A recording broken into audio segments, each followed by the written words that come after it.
Welcome back to day 22 of the Habit Challenge. We're doing something every day this month, whether we feel like it or not. Today, we're going to talk about 3-tiered goals. So 3 layers of goals. This is a really helpful thing to do when we're setting goals to help prevent the feeling of failure if we don't achieve our big goal. So what you're going to do is, instead of coming up with one goal, like let's say your goal is to lose weight and you want to lose 50 pounds. This is what you're really, really hoping for. If you just set that as your goal, like lose 50 pounds, if you don't achieve it, if you hit, 45, you might end up feeling like, I didn't hit my big goal.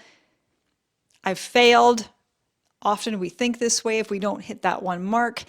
This is all or nothing thinking, right? If we don't achieve the big thing, it's not a success. So what you can do to counter that, to prevent those feelings of failure and that disappointment if you don't hit that mark, is to create 3 levels to that goal. So the top one would be what you're hoping for, 50 pounds. This is like best case scenario. This is what your dream is. You can then come up with a lower level of what you think you can do, but you're not totally sure if you can do it. And you can say that would be losing 35 pounds, for example. And then your bottom level is going to be a mark that you know you can reach. It's something you know you're capable of. And it's the minimum that you will be happy with. So let's say 20 pounds.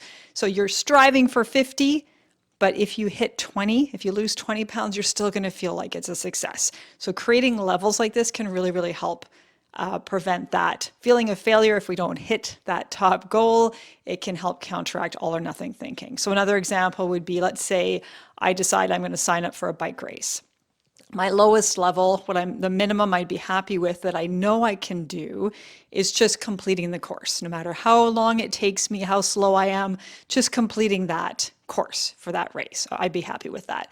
My next tier, my mid-tier, could be finishing the course under a certain time. Okay, let's say an hour, for example. Finishing it in under an hour. I think I could do it, but I'm not totally sure. So I am pushing for that. I am striving a bit. I am reaching a bit. And then my top tier, the big one that I really, really hope for, that I don't know if I can achieve it at all, but I'm kind of reaching a bit and stretching a bit, is finishing the course in the top third of all competitors. Okay, so then when I'm actually doing the race on race day, I'm still striving for that top tier. I'm still striving to finish in the top third. But if I just finish the course, I'll be satisfied. If I finish it in under an hour or whatever the time is, I'll feel great. This way we can prevent those feelings of, oh, I failed. If you're just striving for the big one, I have to finish in the top third or I won't be happy.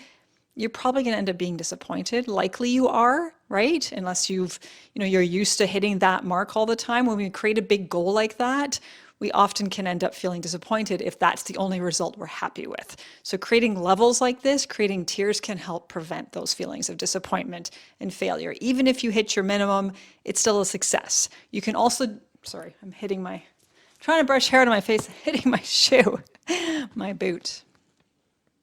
Hitting my boot, hey?